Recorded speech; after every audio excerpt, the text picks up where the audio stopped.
Tu as postulé à plusieurs jobs, mais on n'a pas retenu ta candidature. Je veux que tu écoutes cette vidéo très attentivement. Parce qu'aujourd'hui, je vais te présenter l'ultime programme qui va te permettre de venir au Canada et de t'enrichir. Parce que je vais te montrer du début jusqu'à la fin comment tu peux faire, quittant l'Afrique jusqu'au Canada pour réussir. Je te montre vraiment un parcours, un plan que si tu mets en action, tu peux définitivement réussir au Canada.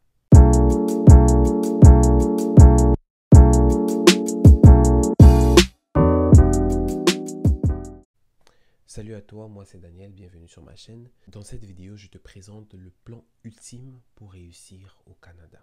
Comment tu fais pour venir au Canada? Tu ne peux pas passer par l'entrée express, tu ne peux pas passer par un permis de travail, tu ne peux pas passer par un certificat de sélection du Québec ou encore être nominé par une province.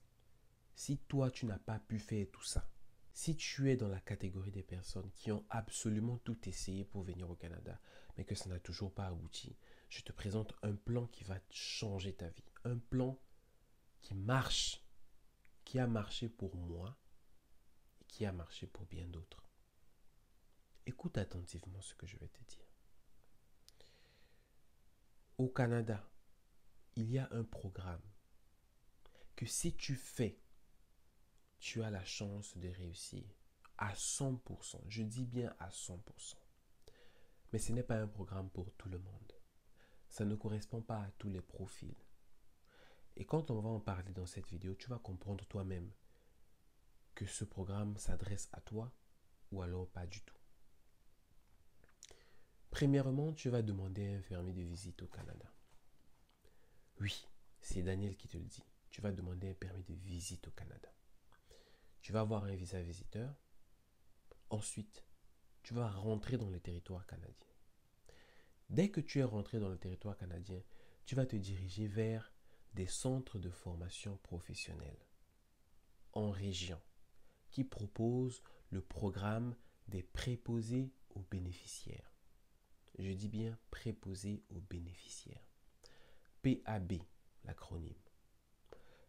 Tu demandes ce programme-là. Ils vont t'informer là-dessus. Ils te diront par exemple que c'est un programme qui dure 6 mois. D'autres durent 9 mois. Mais celui que je connais qui est accéléré dure 6 mois. Et quand tu fais ce programme-là, tu as des bénéfices du gouvernement, mais en plus, tu as un très bon salaire quand tu finis. En résumé, tu immigres au Canada, tu fais un programme de 6 mois et tu as un très bon salaire. Si tu as regardé ma vidéo sur mon salaire en tant qu'étudiant, le salaire là, c'est le salaire d'un préposé aux bénéficiaires. Dans quasiment tous les hôpitaux au Canada. C'est ce salaire-là qu'on paye les préposés aux bénéficiaires. Ce n'est pas une formation qui te demande d'être un génie. Pas du tout. Tu n'as même pas besoin d'être bon en maths parce que tu ne fais même pas les maths. Tu n'as même pas besoin de savoir lire et écrire parfaitement parce que ce n'est pas ce que tu fais. Tout ce que tu fais, c'est savoir manœuvrer. C'est savoir déplacer des personnes en utilisant un fauteuil roulant, en utilisant une marchette. C'est savoir, par exemple, alimenter des gens. C'est savoir les aider à s'habiller, etc. Ce n'est vraiment pas une formation qui te demande d'être un génie. Mais c'est une formation dont la finalité peut être très, très, très bénéfique. Tu imagines, tu es payé à 25 $ de l'heure et tu n'as même pas à faire des mathématiques, tu n'as même pas à faire l'école pendant longtemps. Tout ce qu'on t'apprend, c'est d'être friendly avec les gens, c'est d'accompagner des gens à faire leurs tâches au quotidien. Si ça, ce n'est pas génial, je ne sais pas trop ce que toi tu cherches. Mais je veux même te dire quelque chose, que cette formation-là, le salaire que tu as vu me voir là, ce n'est rien du tout comparé à ce que mes amis font. Moi, je travaille pour le CIS. Le CIS, c'est l'un des plus gros employeurs au Canada. Mais mes amis ne travaillent pas pour le CIS. ils travaillent pour des agences privées. Et quand tu travailles pour une agence privée, ton salaire, mon salaire là, fois 2, Dieu m'entend parler, fois 2. Je dis bien fois 2, si pas plus. Parce que nos frères antillais quand ils viennent ici, je te jure, moi j'ai des amis, je vois, qui roulent en BMW, qui roulent en Mercedes. Tu te demandes, mais le gars ici, il fait quoi dans la vie? Le gars est préposé aux bénéficiaires pour une agence. Et si tu penses que je te mens, va sur Indeed, écris préposé aux bénéficiaires. Regarde toi-même les salaires, ouvre tes yeux, regarde et viens témoigner que Daniel n'est pas en train de mentir.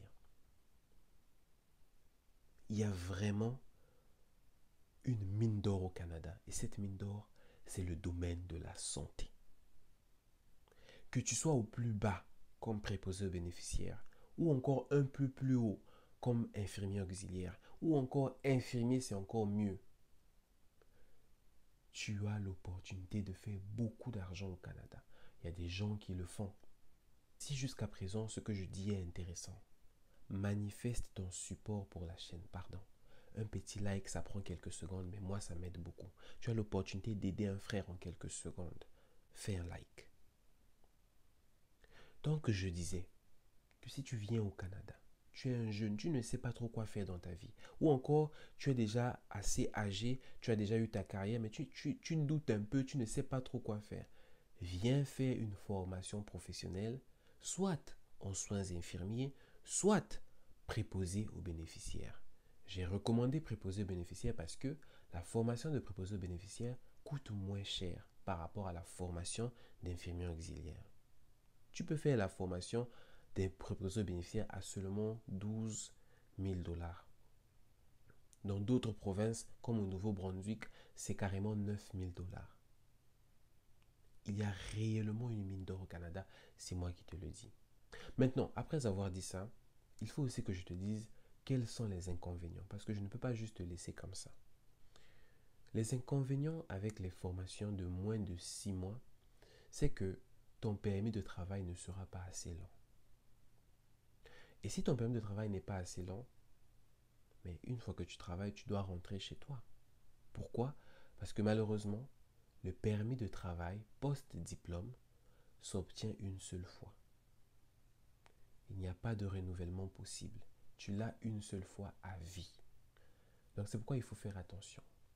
C'est dit, écrit noir sur blanc, que ton permis de travail post-diplôme correspond à la durée de ton programme. Donc si tu fais un programme de 6 mois, ton permis de travail post-diplôme sera d'une durée normalement de 6 mois. Je recommande toujours les gens d'aller vers la formation d'infirmier auxiliaire parce que cette formation-là dure plus de 6 mois. Et donc, quand tu finis, tu travailles beaucoup plus longtemps, mais en plus, après que tu aies travaillé, tu peux avoir la résidence permanente. Ça, c'est quelque chose de faisable, de possible d'ailleurs, c'est mon parcours en ce moment. Par contre, la formation dont je viens de te parler, oui, il y a beaucoup d'argent à se faire, mais il y a des contraintes par rapport à l'immigration. Si tu veux avoir la résidence permanente, il va peut-être falloir que tu changes ton statut avant que ton permis de expire. Mais comment tu vas changer ton statut? Comment tu fais ça? D'accord? Mais je suis en train de te dire que c'est une formation qui est en forte demande en ce moment. Dans n'importe quelle région du Canada, tu vas trouver du travail si tu travailles dans le domaine de la santé. Préposé aux bénéficiaires, infirmier, infirmier auxiliaire, tu vas toujours trouver du travail. C'est pourquoi je te recommande, si tu es un jeune, tu ne sais pas trop quoi faire, viens, travaille dans le domaine de la santé, trouve-toi une certaine situation. Tu es jeune, tu vas faire tes choix plus tard, tu vas avancer dans le même domaine si tu veux, ou encore tu vas lancer des business, tu vas aller en immobilier, tu vas aller sur Amazon, tu vas faire tout ce que tu peux faire. Maintenant, ce que je n'étais pas aussi dit, c'est que les préposés aux bénéficiaires qui travaillent pour des agences gagnent très bien leur vie, gagnent vraiment beaucoup d'argent. Les infirmières auxiliaires également. Les infirmières cliniciennes également. Mais tu sais qui gagnent encore beaucoup plus leur vie? C'est les gens qui détiennent ces agences-là. Oui. Détenir une agence, tu n'as pas besoin d'être magicien. Tu n'as pas... Il y a des frères noirs qui ont des agences. Quand je vous dis que le Canada, il y a des frères noirs qui ont des agences, ici au Canada, qui recrutent des infirmiers et des infirmières auxiliaires. Imagine que tu as 100 personnes, 100 personnels de la santé dans ton agence et tous font des salaires supérieurs à 40 000 $ par année. Toi-même réfléchis. Comment tu fais pour les payer? Si tu arrives à les payer, ça veut donc dire que les contrats que tu as avec les grands hôpitaux, avec tous les employeurs qui ont besoin de ce personnel-là, se chiffrent en termes de millions. C'est pourquoi je dis toujours, on ne néglige pas les faibles commencements. Tu peux commencer petit, mais avoir la vision d'aller beaucoup plus loin. C'est tout ce que je voulais te dire dans cette vidéo. J'espère que ça t'a plu. C'est vraiment moi mon petit secret. Et si cette vidéo a 500 likes, je vais faire une vidéo pour te montrer comment tu peux complètement changer ton statut de visite en statut de travail et même ton statut de visite en statut d'étudiant. Je dis bien le changer. Je ne parle pas de changer le visa. Je parle de changer ton statut. Et je vais t'expliquer exactement comment faire. Si tu penses que tu vas le faire sur Internet, tu te trompes déjà. C'est déjà fou, c'est archi faux. Tu ne vas pas le faire sur Internet. C'est un secret que je connais, mais que je peux te donner si cette vidéo a 500 likes. Donc, fais le travail. Partage-le avec tes amis. Partage avec des gens autour de toi. Et likez cette vidéo. C'était Daniel. J'espère que vous avez aimé. Salut.